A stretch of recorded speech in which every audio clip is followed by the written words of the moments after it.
Well, that was rather unexpected. There's quite a few people in the chat already. Thank you ever so much for joining us this evening. It really is a special one for us this evening. So I'd just like to say, should we run down the list of hellos, Viv? Yeah, let's start from the top, shall we? Let's start on the top, yeah. Hi, Sarah. Hope you're good.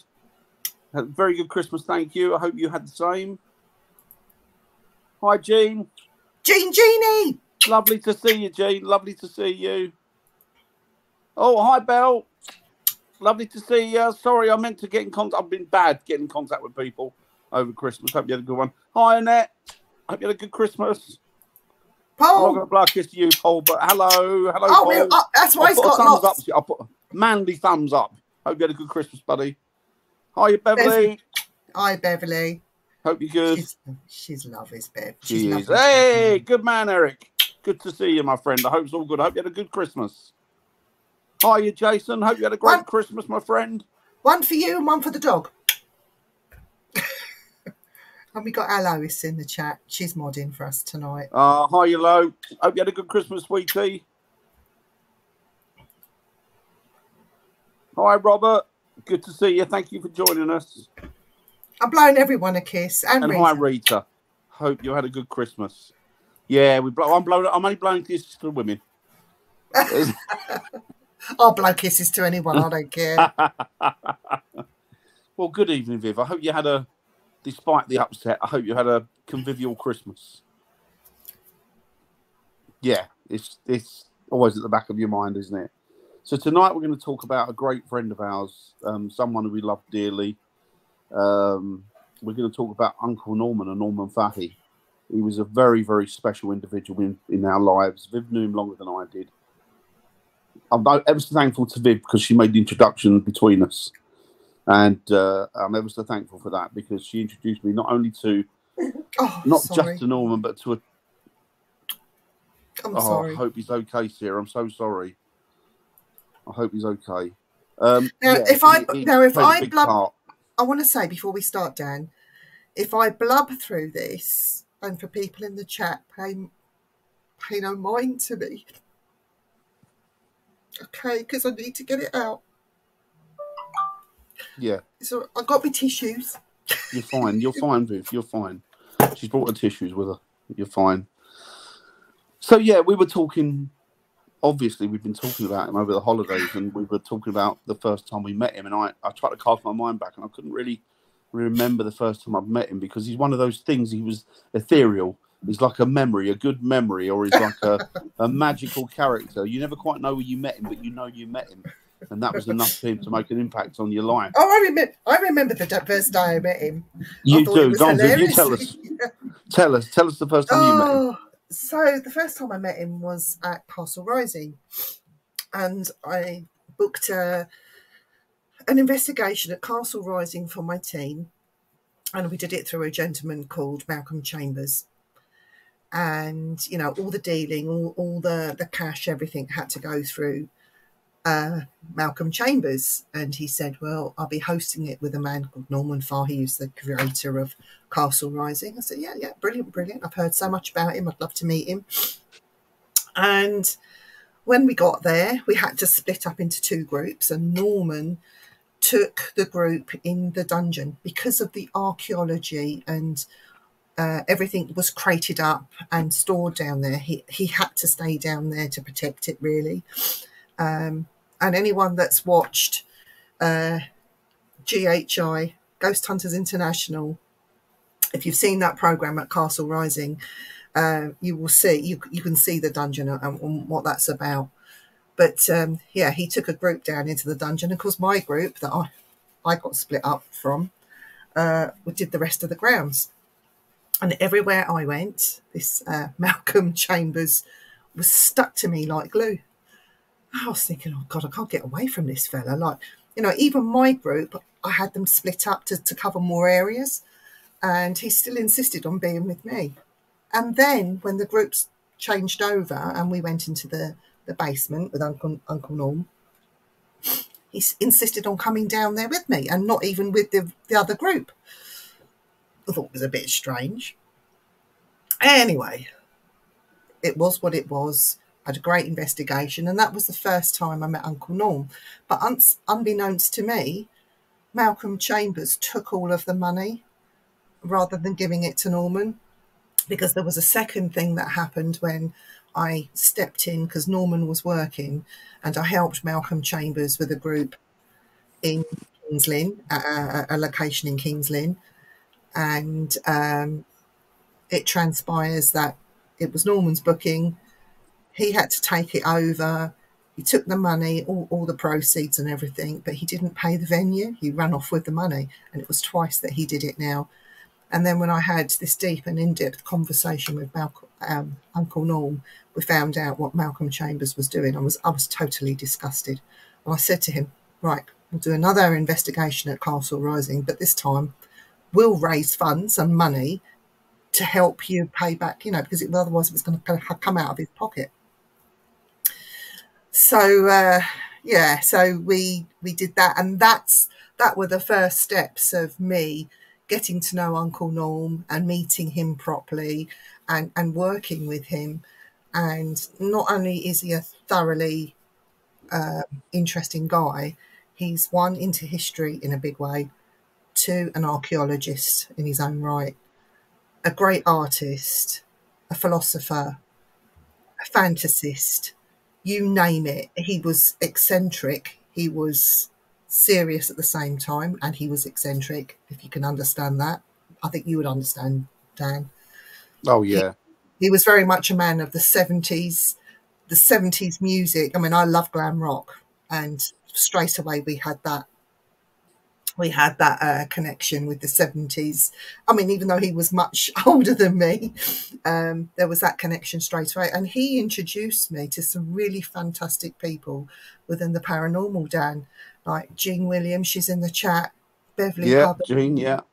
There were so many lovely people that I met through Uncle Norm. And these are friendships that I've kept on Facebook, and I love them all dearly. I don't see them as acquaintances or people, Facebook friends. These are people I've actually met and know, if that makes sense. So I thank him for that, because he introduced me to a completely different world. I mean, I had the archaeology thing was there anyway. And the minute he heard about me and my archaeology exploits, everything just came in and gelled, and we became great mates after that. And I know that you then was introduced to Uncle Norm. Do you want to tell people about that? Yeah, I mean, I the first time I set eyes on him, I fell in love with him, because he was the type of person that you could just warm to straight away. I think we've all had our foibles and falling out with each other over the years, and we've all said things about each other, as people do. We've all done that. You know, we're all guilty of that. But I don't ever remember anybody having a bad word to say about Uncle Norm. No. Because it just genuinely wasn't a bad word to say about him. He was just the type of person that you would warm to straight away. And if you were in a crowd of people, he'd be the first one that you would look for. And you'd want to know where he was, why he wasn't there. And subsequently, he turned up on many of the paranormal investigations that we did and what have you. And I remember one we did with him where we did, you'd organised it, Viv. You'd organised the what do you call it, tavern in London, wasn't it? I can't remember the name now. The Viaduct Tavern. The Viaduct Tavern in London, and we went there, didn't we? And it was, imagine this, we were sort of in the middle of London, and we came out of doing this investigation at about 3 in the morning, 2:30, 3 in the morning, and it was pitch black, and it was also very... Can we give a big shout out to this young lady here, Paris Larum, who was of course we can. Hiya, Paris. A great friend of Uncle Norm's. Hiya, Paris. Good to see you. Hope you're okay, Paris. Yeah, hope you're doing good, Paris. So we came out of the Viaduct Tavern about 2:33 in the morning, and it was pitch black, and it started to get very misty. And Uncle Norm walked off in front of us. But if anybody knew Uncle Norm, you'd know that his signature way of dress was a long coat, a top hat, and like a bag. And he looked like, and he even admitted himself, he looked like Jack the Ripper walking through the streets of London at 2:30 in the morning. Did I save a picture? I think I saved a picture of that. Have you got a photo? Yeah, that was one of my introductions to him. I mean, I'd met him prior to that, but that was another introduction that I had to him, and I really started to get to know him. And of course, you know, we've all got this love of history, and Uncle Norman, once he knew that you had a love of history and you were into the paranormal, that's it. You were in his good books. I'm gonna be at some point. I'm gonna be showing some pictures. I'd just like to point out. I know Viv's gone around it. I'd like to point out as well that he wasn't a chancer. He wasn't somebody who just put his hand in, delved into it. This man was an all-round academic. This man actually studied the field of history, and he'd also been a professional archaeologist. This wasn't a fly-by-night guy who did it as a little bit of a hobby. He was the real deal. Yeah. And he had he's the time that he spent at Castle Rising. If ever somebody mentions Uncle Norm, automatically I get pictures of Castle Rising flagging in the back of my head, because to me they were kind of synonymous. They were, they were mutual with each other. And yeah, it's just lovely memories that we've got of him. I'm going to have you on my phone. I'm going to have you on my phone while I just download these other few pictures, and then we will go into Uncle Norm's life a little bit more. But while I'm doing that, Dan, do you want to talk about Uncle Norm? Because he used to give presentations and talks. He gave great presentations. And there was two he did, one at Paracon and one at I don't know if you saw it, at Paraforce. Sorry, my mind's all over the place. I introduced him the first time he went into the Paraforce one, because it was in the main courts. Yeah. That was when I introduced him, and he gave a talk there, and he wasn't very well at the time, actually, I remember. But he still gave his talk, and it was one of the, he was spellbind you, wouldn't he? He could hold you with one of his talks. He could just hold you captive. And it was interesting. The man was so interesting to listen to. And one thing that I'll always remember about him is that he had that Derbyshire accent, didn't he? Yeah. And it was in the background, you hear his Derbyshire accent of done, or Viviano. That was it, wasn't it? Viviano. Yeah, he used to call me Viviano. Viviano, yeah, that's right.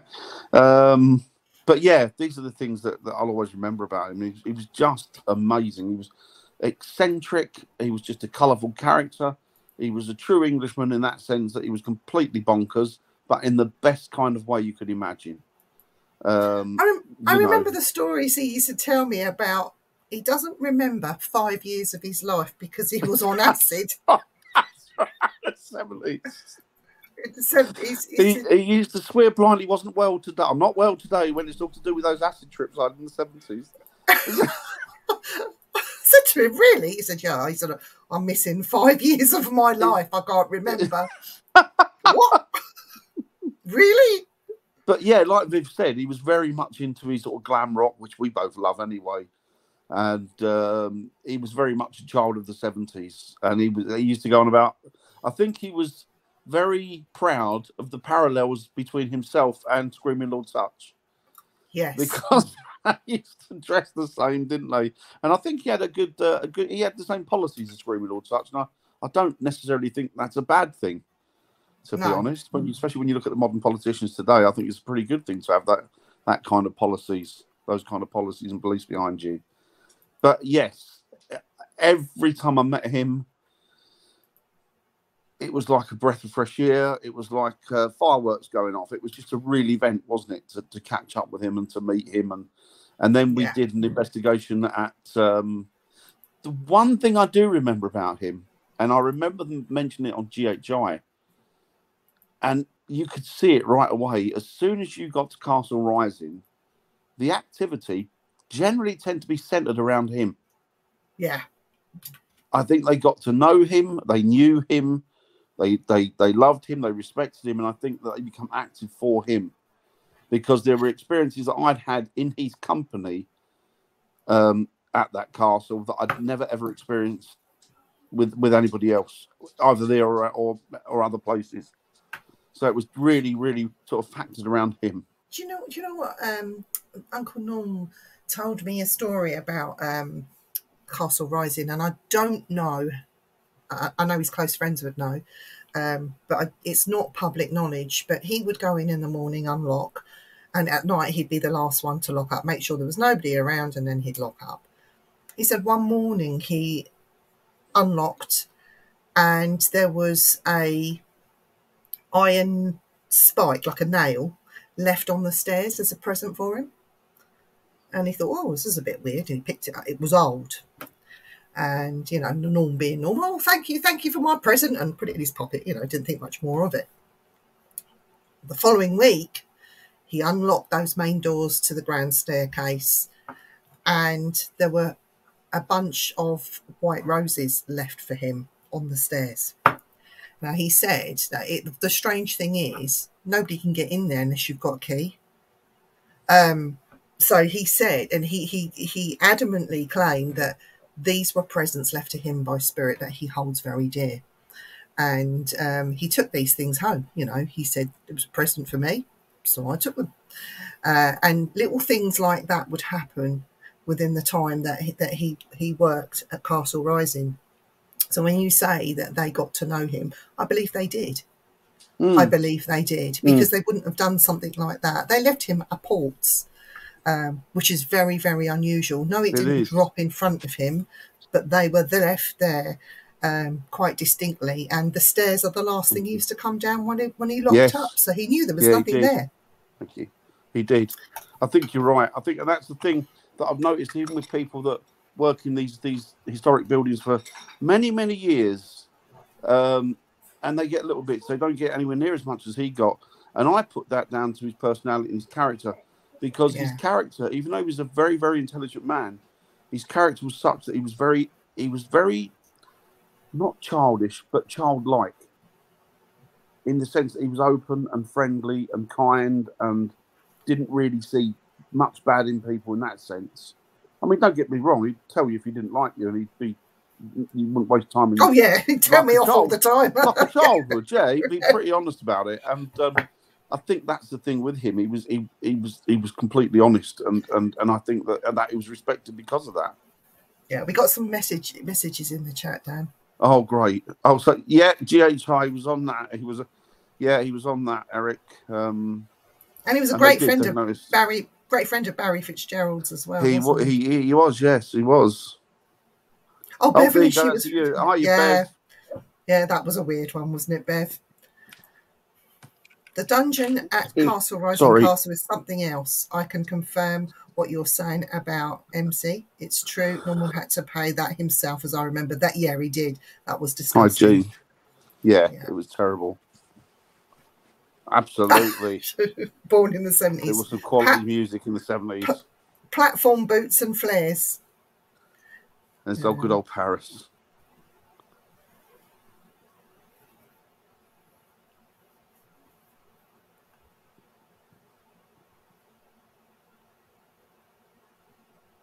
Wow. When was this? I hope this wasn't recently, Robert.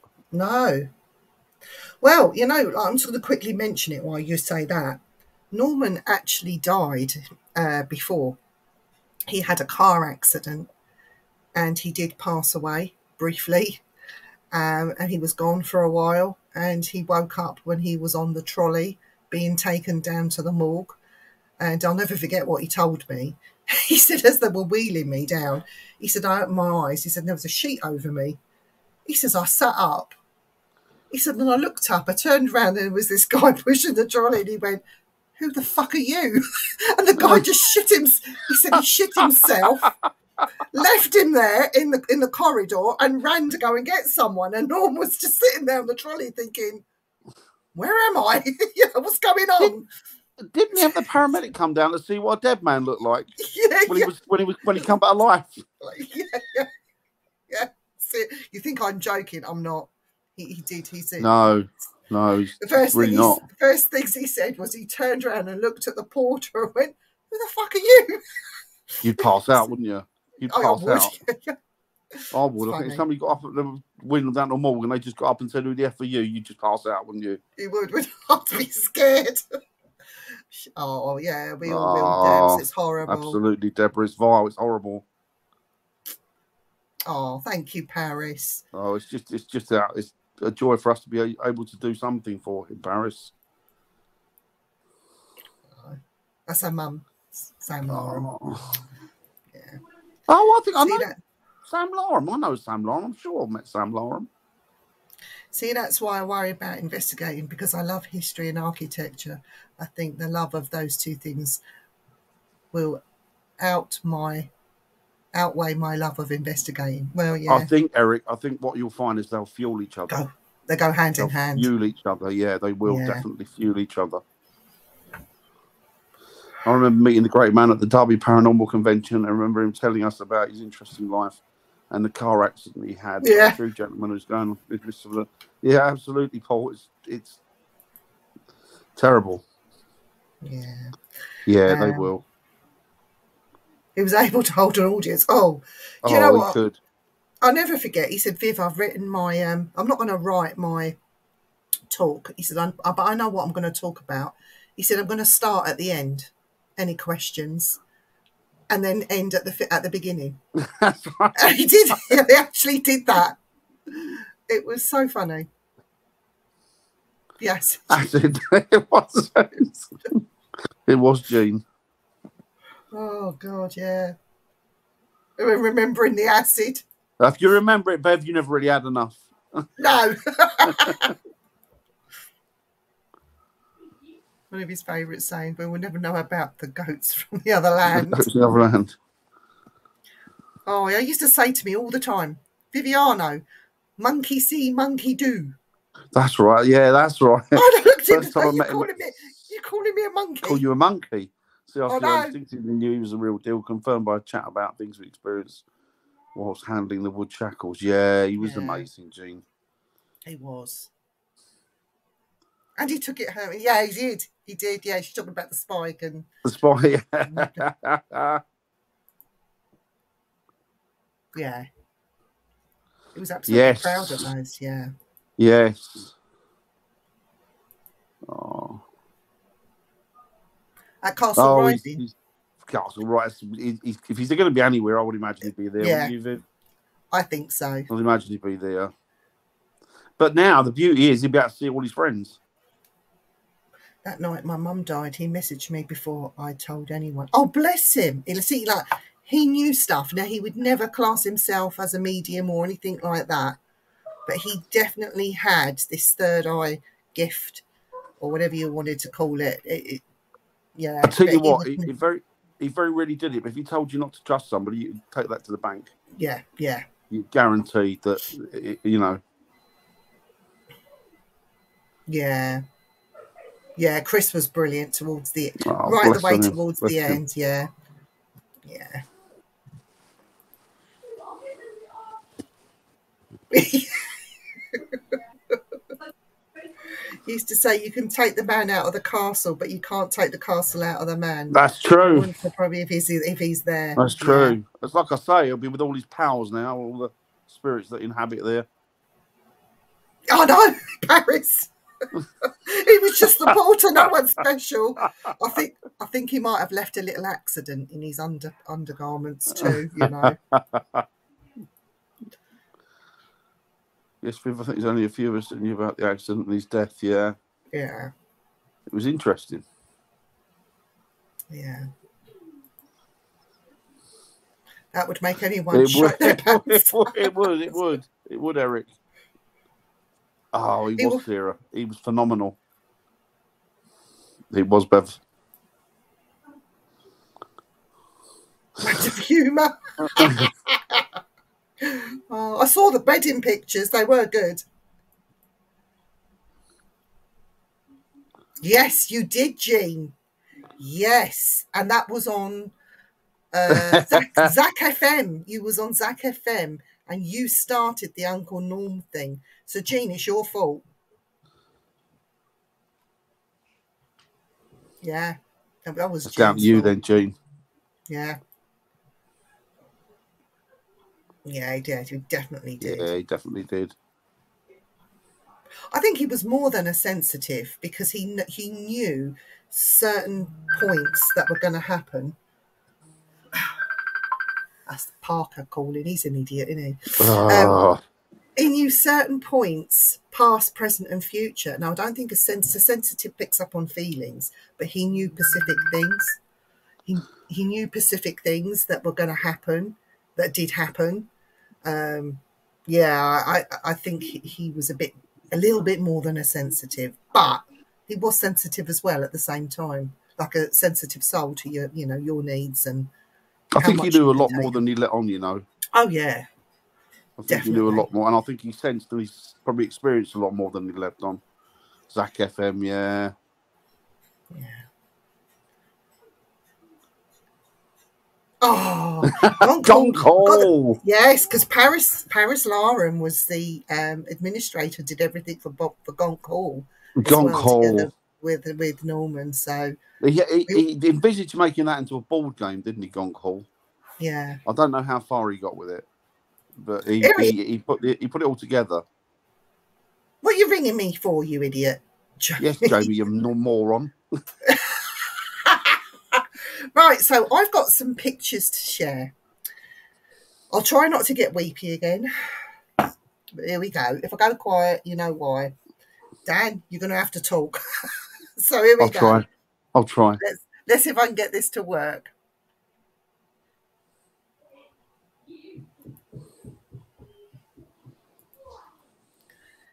Might work, it might not. We'll see.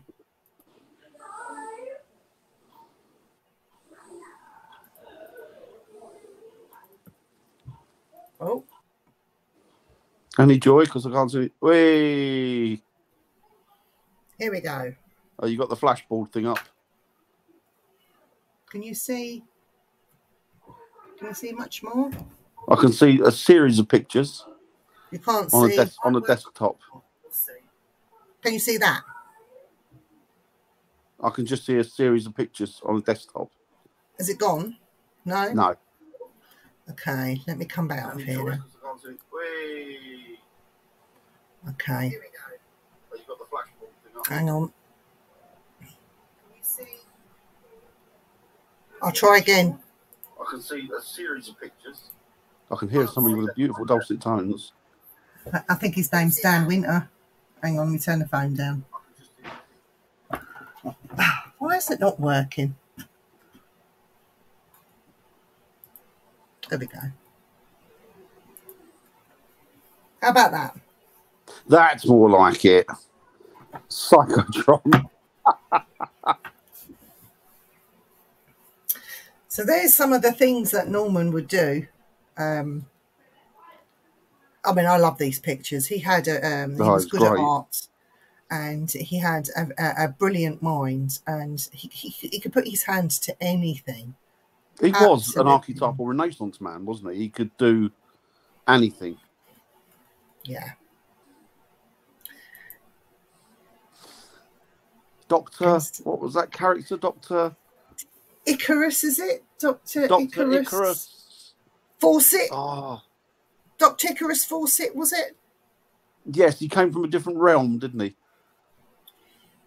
But he absolutely loved dressing up, Dan. And he wasn't averse to putting a bit of makeup on to get the effect that he was looking for. That's a throwback to the 70s, the makeup, isn't it? Yeah. This jacket, this coat he's got on here, and these boots they're actually Victorian. Worth a lot of money as well. He was very proud of those. They're Victorian. Yeah. Look at him there. Now, the next picture, right, you're not going to believe this, because when I met Uncle Norm, he had the long white hair already. But he said to me, and he sent me some pictures, he said, this was me when I was younger. And I was absolutely amazed. Well, how comes your hair isn't curly now? That is your archetypal university photo, isn't it? It is, yeah. From the 70s. He had this mop of curly hair that he said just went wild. I said, well, how come your hair is straight? And he went, I don't know. It's got a Foster's t-shirt. Is it a Foster or Amstel t-shirt? It's got Foster's. a beard on it. Foster's. Booze of some description. This is a great one. And look at the hair. I love the hair. Like you can see these are early 70s, can't you? And you can't imagine Uncle Norm with hair like that, you know, if you know Uncle Norm. What happened there? This one is my favourite. Yeah, that's a lovely photo. Look, This one. You can imagine him with his top hat and being the original Slash from Guns N' Roses. yeah, And with that haircut, yeah. he did say to me, Slash copied me. Probably did. Honestly. He It said wouldn't to me, surprise me. Slash copied him. Now, here's a picture of Ina, his wife, and Uncle Norm, and this was taken shortly after they got married. And this is for people, and the reason why I'm showing you this picture of Ina is because people didn't realise he was actually married. You know, people called him all sorts of names. He said to me one day, Vivian, I'll wear makeup, but I'm not a tranny. And I said, well, why would you? I think you're a tranny. He said, people call me a tranny. And he said, It's just a people have different called time me period. also. I know, but people didn't understand him, did they? So here we go. Gonk Hall. Now, Well, we all everyone had our had. alter egos. What was your alter ego? I was the werewolf. You were Cookie. Were you Cookie? I was Cookie, yeah. I used to You were make Cookie the cook. I was the stuff in the werewolf. kitchen. Yeah. People in the chat, if you remember you were part of Gonk Hall, put your alter egos in the chat so we can read them out. Because yeah. It was Paris. It was the origins of the Gonk. And there was the outlay Right the map. in the kitchen. So this was the outlay, the map of Gonk Hall. That is brilliant. Pantry, He did all this buttery. himself, didn't he? He done all this himself. Yeah, wheelie bin. There was something in the wheelie bin, wasn't there, if I remember rightly? Somebody lived in the wheelie bin. Yeah. Probably a pet or something. Yeah. Oh, Absolutely brilliant. Samantha says she was Sam the Bling. Sam the Bling. Love it. And there was Uncle Norm. That was a more recent picture taken earlier this year. One of the last, really. I think Chris has got the photo a couple of days before he died, but this was how Uncle Norm looked before he left us, really. But the memories that I have of Uncle Norm are ones like this. Yes. Just love Brilliant. it. Just love Brilliant. it. I mean, how genius is that? I mean, you know, I'm thinking, I might do a tribute to Uncle Norm with that picture and try and recreate it myself. I think we should all try. I need a week to be able to recreate that, Viv. You'd have to, Dan. I'm as bored as a coot now. Draw some hair on. I would draw some hair on, yeah. Absolutely brilliant, isn't it? Crackers, but in a beautiful way. Yeah. In the best way. Yeah, there he is as well. People didn't realise that Uncle Norm was losing his sight, and he went blind. He was losing his sight. When he came on our show, Dan, he was talking about his sight loss, wasn't he? He was. And do you know what? How long ago? Oh, I remember that photo. I mean, that's brilliant. It's a brilliant photo. I remember those. I remember those. And yet, it was just over a year. Oh, that was at the... That was the Paraforce. Not Paraforce, The Paracon in Derby. It was at Paracon in Derby, wasn't it? Yeah, with Richard Felix. Felix. Back about 10 years. I have got some more pictures, but I'm just going to stop for the minute until I find them. Just brilliant, brilliant. Should we have a look at some of these people? What people have written? Yeah, let me come. Yes, let me Jay, I come hope back. you had one as well. Hope you had a lovely one, mate. I know you're working, but I hope it was as good as it could be. I'm back again. So I'll just scroll up and find the last one Back in the room. Back in the room. Okay, here we go. My Chris just to hospital within 2 weeks. Yes. Yeah, bless him.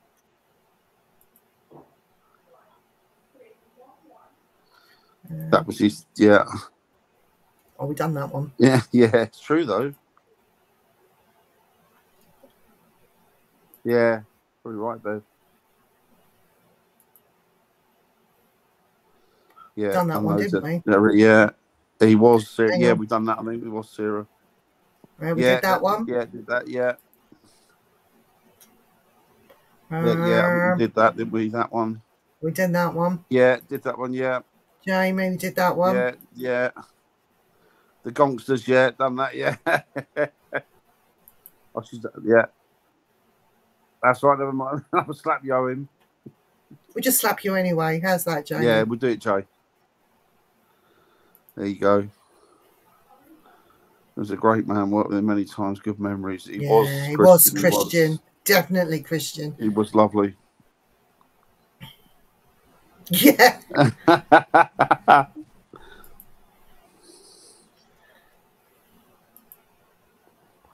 Yeah, it was, Deborah. Very hard to pronounce.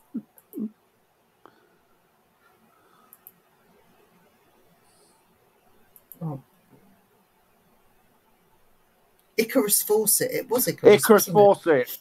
Dr. Icarus Fawcett. That was it, wasn't it? Yeah.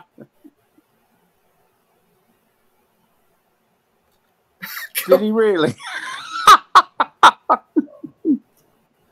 That's funny. It was the 60s and 70s. They were all at it, weren't they? It could have been my boat's brother. It was the origins of the gong. Sam the Bling. Sam the Bling. Perfectionist Paris. Yes, I think I remember that, Paris. I remember that, yeah. Yes.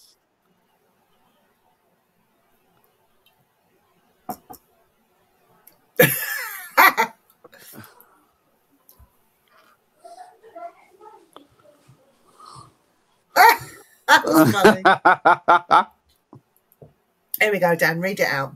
All right, you are. So Gene says, I remember asking him about some holes in the wall at Wheating Castle, as I had a feeling the trust portrayal of the castle plans weren't quite right.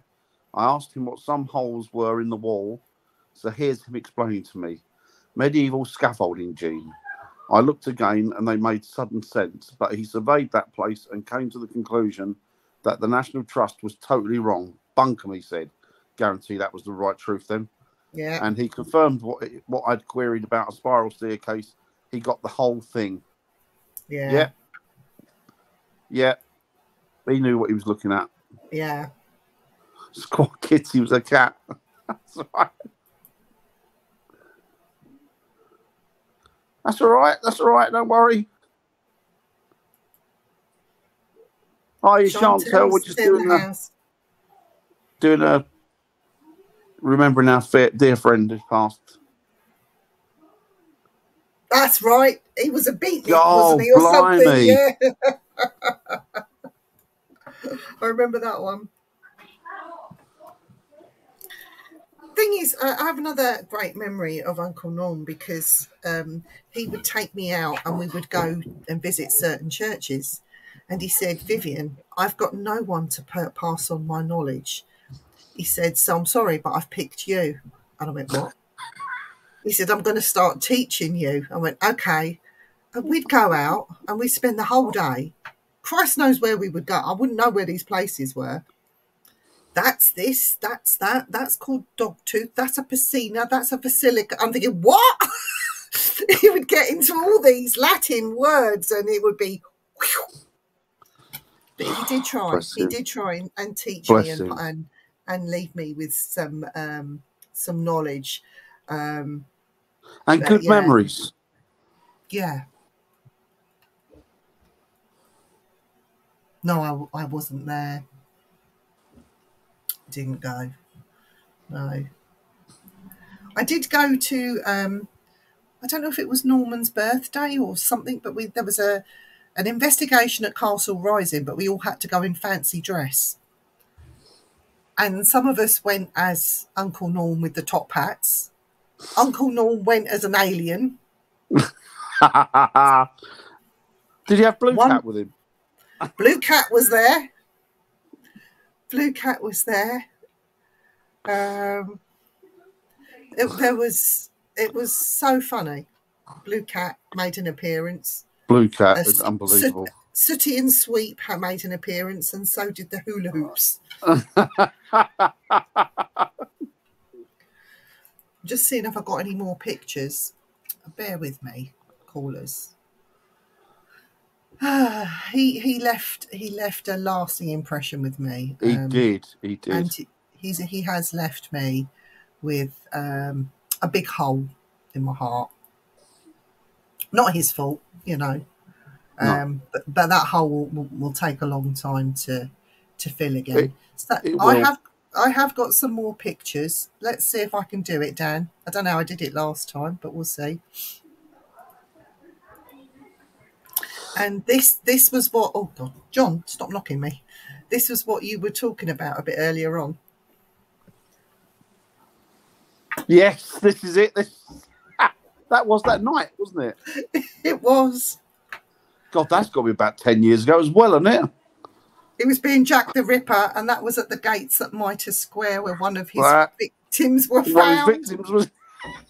Look at him with his tongue sticking out like he was enjoying that a bit too much, I think. And he adored having a laugh and a joke. Oh, yes. This is us lot, isn't it? Yeah, that's Dan in the front there and me in the back. Was Pugsley? He was Pugsley. And look at this one. Oh, no, Pugsley was the other one, wasn't it? That was... That's you, was Pugsley. That's me, Pugsley. That's it. Is that Uncle Norm behind me? Yeah. Uncle Fester. I don't know who that was. No, that's the grandmother, isn't it? That's got him done up by the grandmother. I'm Pugsley. He's the grandmother. You're Andy's Lurch. Richard Felix is... What's Richard Felix? Oh, what's his name? Isn't he? He's the husband. Oh, dear. Nery's Wednesday. Oh, God, it's so funny. Oh, bloody hell. And there he is in his beloved Castle Rising there, look. There you go. That's where he looks at home, isn't it, the most? Yeah. And here we go. With his archaeology. He was in the papers and all sorts, you know. So, yeah, that was Norman. There were all the pictures that I could find that I could really show. But they, you know, he was a very intellectual man. He was. He absolutely was. One of the few that knew. What's the word I'm thinking of?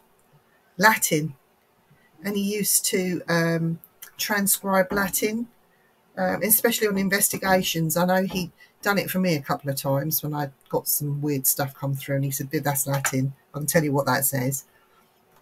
And he did it for Barry Fitzgerald as well. He was just exceptional all round, wasn't he? Yeah. And I know that him and Barry became very close friends. He also got a friendship with a guy from the Vatican. Father. He said, I'm sure it was Borgia. Don't quote me. Contacted him over something, and they became friends as well. But he worked for the. It was one of the few priests that actually is the Vatican's exorcists or something. He's not in this country, but there was a guy that he used to talk to quite frequently as well about that. So yeah, he was known across the world, really. It wasn't just here in England, and for a select number of people that used to go out on ghost hunts with him. He was known to a lot of people, as well as like the Castle Rising thing. He was the one that called in a group of ghost hunters to help with an elemental. Do you remember, Dan? He did, yes, he did. Yeah. I think that elemental knew him as well, didn't it? The elemental knew exactly who Uncle Norm was. Yeah. So, yeah, there was a lot of work, not just the archaeology or the history, because when you think about Castle Rising, it goes back so far. It was all about the Norfolk, Norwich, Cambridgeshire and Huntingdonshire area, covered all of that. The thing about him, which was really unusual for him, and he's probably the only one that I know of, or I've ever known of, he was not only like a custodian, guardian, and educator, and all-round historian of Castle Rising, stroke archaeologist, but he also took control and took care, if you like, if a building has such a thing, of its spiritual needs. Yeah. He was also like a spiritual guardian for it as well. You know, they got to know him. He knew them. They clearly liked him. Oh, he says off. You know. Night, honey. Night. Good night, mate. Have a good sleep and speak to you soon. He and a lot of people don't know this either. Before Leslie Smith became the curator of Tutbury Castle, he was best friends with the curator of Tutbury Castle, and he excavated in and around Tutbury. And he said that, and this is something I'll never forget, like, I was just blown away by this. He said they lived, or he had to stay in the loft. There was a part of Tutbury which they could stay in. It was like a loft area. You had to climb up this ladder, and he said it was a bit windy and stuff. He said, but it was fine for what we were doing. It was fine. He said that they laid the grand room. He said there was a wedding or something was happening the next day, and staff had been in and laid the table with plates, knives, forks. They got it all laid nicely. He said they all went to bed. They had a few drinks, they went to bed. Nothing untoward happened. They got up in the morning and they went down, and they were the only ones there. They went down into the grand hall, and all the chairs were stacked. All stacked up, wasn't it? All stacked up on one another, and the plates were all skew with. And he said, he looked at it, he said, well, how the blimmin' hell did that happen then? And he said, in those days, you didn't have a camera to hand or anything to take a quick snap. He said, no. He said his friend just went up to it and just literally touched it, one of the chairs, really lightly, and the whole thing went down. He said, wow. but yeah, he said Tutbury Castle was a special place, and he did a lot of archaeology there. He did a lot of archaeology at a lot of places that people don't even realise he did. No. There's a lot of places that he excavated and he did the history on that a lot of people had no clue. Yeah, NormanFahy.net, I think it was. Yeah. He did. I think it might even still be up. I think last time I looked it was. But yeah, go and have a look. Check it out. You might be able to find it, or he's on Facebook anyway still at the minute.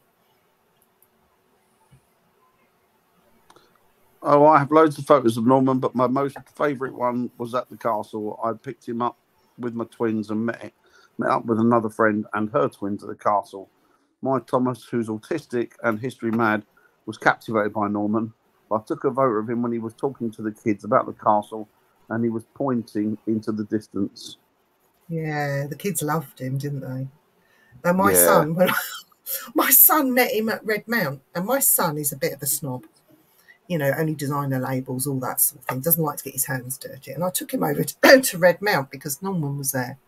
And he met Norman, and, you know, Norman was absolutely thrilled to meet the eldest of my children.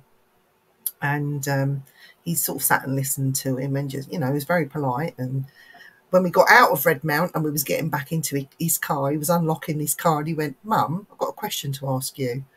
I said, what's that, Mark? He said, why are all your friends so fucking weird? And I told Norman, he said that's the biggest compliment he could have ever given him. Yeah. You don't want to be known as normal. That's the wrong thing. No. And I told that's Mark, an insult when people say you're the most normal individual. Yeah. Oh, yeah. Lovely memories, Paris. Yeah. Yeah. Nice. Yeah. Nice. I know you were, mate. I know you were, yeah. We know, buddy. Good lad. So he gave me his table.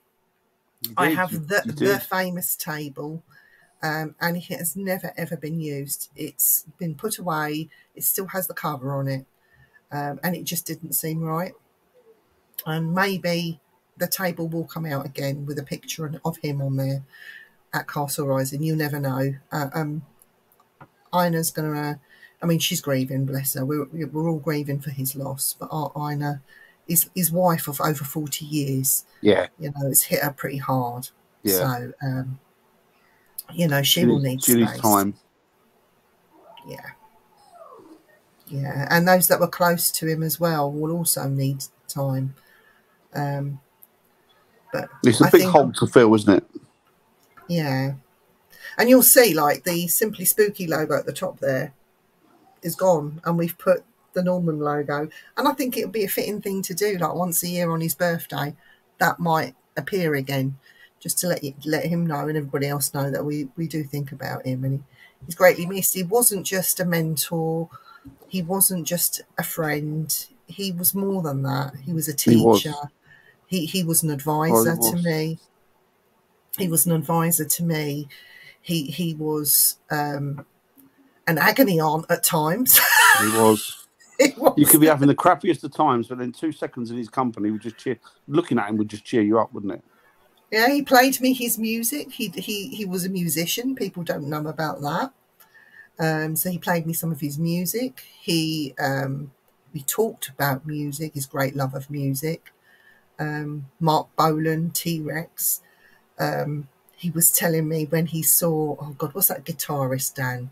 Oh, he saw Jimi Hendrix. Jimi Hendrix, when he saw White, Jimmy, wasn't it? Yeah, and he was 2 hours late. He was telling me all about all of that. Yeah, it was brilliant. He said, like, the gig had happened, though everyone had gone home. Jimi Hendrix didn't turn up. He said he just hung about, as you do, because he had nothing better to do. Nothing better to do.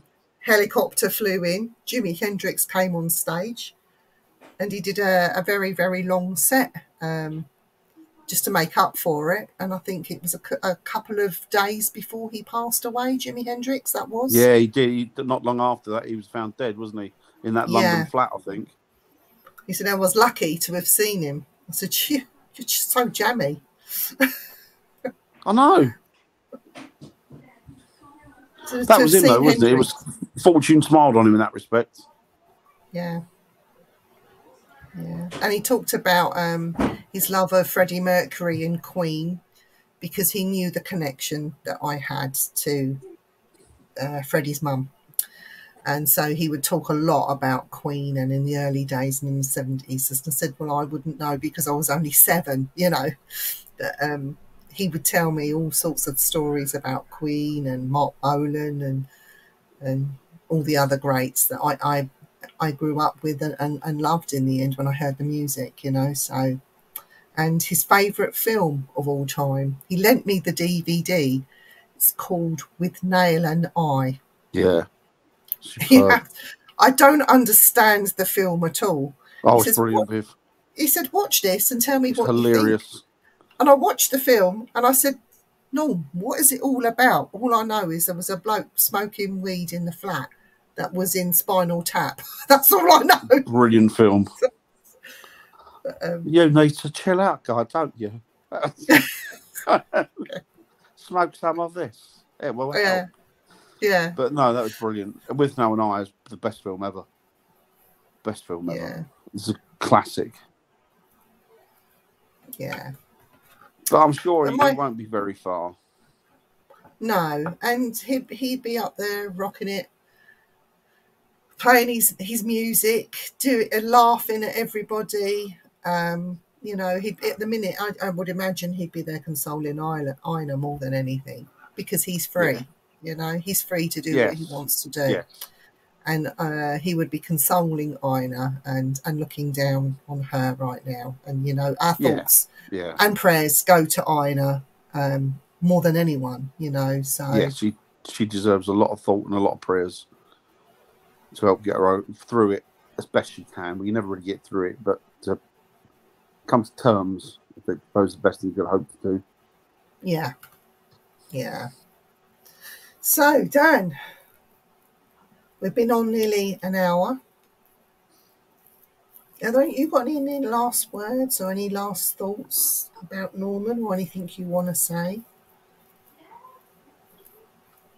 I think with Norman, he's such a big personality and such a big character that he'll be a big part of your life, even when he isn't here.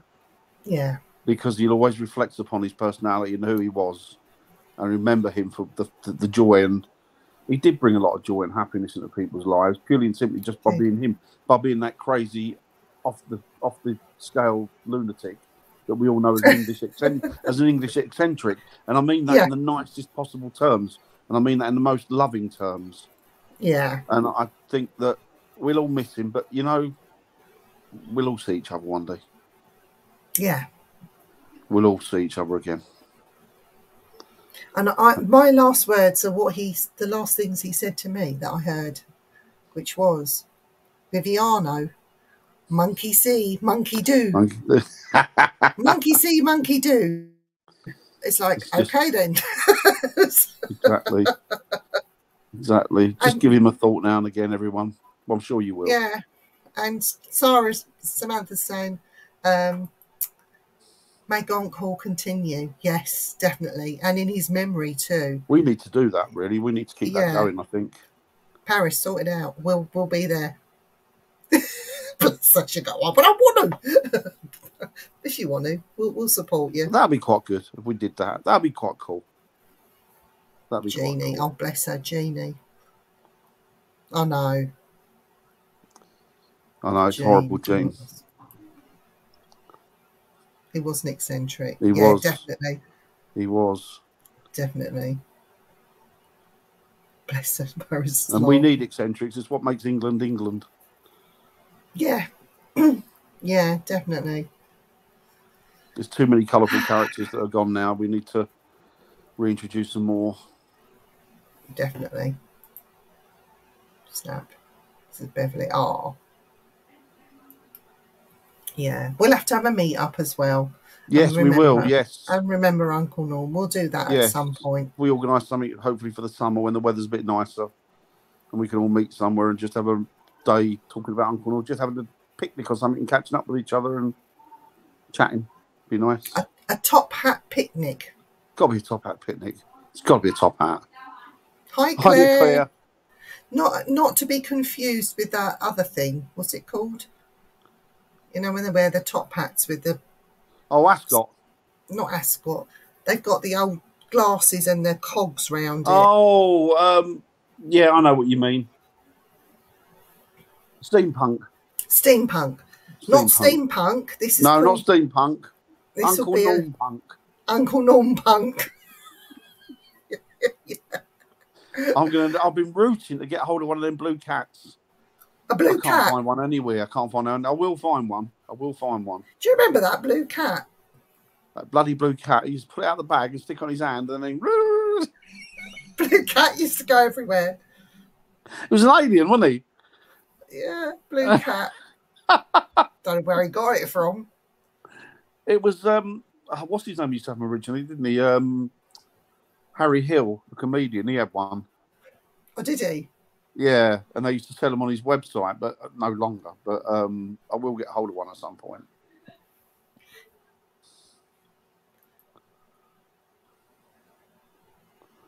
Blue Cat was great, wasn't he? Yes, Blue Cat Rubber. He was, Gene, yes. Blue Cat. I remember he bought Sooty and Sweep one day. Did he?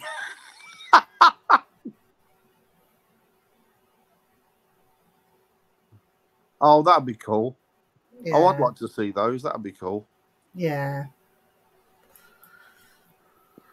But yeah, well, you know, this world has got a little bit of a hole in it right now, which was Uncle Norm shaped, and it will never be filled again. No. But I think we can keep his memories alive by talking about him, you know, sharing photos, and don't be ashamed of it, because the weirder you are, the better it. The weirder you are, and the more out there stuff that you put out there about Uncle Norm, the more it keeps his memories alive. Yeah, because that's absolutely what he was. That's what he was. Yeah, definitely. And I think he'll always be talked about because he's that type of character, isn't he? People will always be referring to memories that they had of him or things that they did. Do you remember when he did this? Do you remember when he did that? Little things just come back, don't they? Yeah, big crater. No, she's right. Yeah, it is, Beth. It is. Well, Oh, they did break the mould. they did. He did say that, and do you remember, Dan? He said, when I leave this planet, I'm going to go out with a bang. Yeah. And he did. Yeah. Yeah. He absolutely did. But watch this space. When we can arrange something, we'll let you guys know. We'll get a hold of all of you. If you want to Definitely. come, you'll all be very welcome. We'll try and do Definitely. something. The more the merrier. Yeah. The more the merrier. Right. Well, thanks everybody for joining us this evening. We're sorry it was not sorry, but it was not the upscale, but we never expected it to be. But just remembering Uncle Norman's brought a smile to our faces, and talking about him sort of cheers us up and makes us happy over this sad season as it is at the moment. But he was a lovely man. He'll always be a lovely. Well, I'm not saying he was a lovely man. He is a lovely man, because you don't just stop at your body doesn't stop at physical death, does it? We know that. Can we just say this is a last parting piece from Auntie Jeannie Williams? Yeah, of course. He was all right for a raggedy-assed kid from a council estate. Rock on, Uncle Norm. And that's that's he could true. have done himself. Yeah. I can hear him saying that in his words. Yeah. Yeah. She just hit the nail on the head. He was. The boy done well, as they say. The boy done well. Yeah.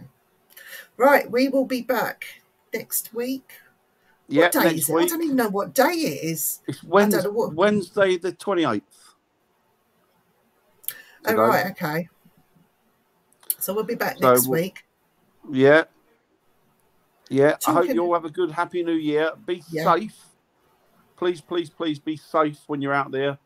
I don't mean to be a party pooper, but a little bit of, just take care of yourself. Make sure you're all safe and look after yourselves over the next few days into the new year. And I wish you all a very happy, fantastic, healthy, prosperous and wonderful new year. And I echo what Dan says. There you go. Take care. Take care, everyone.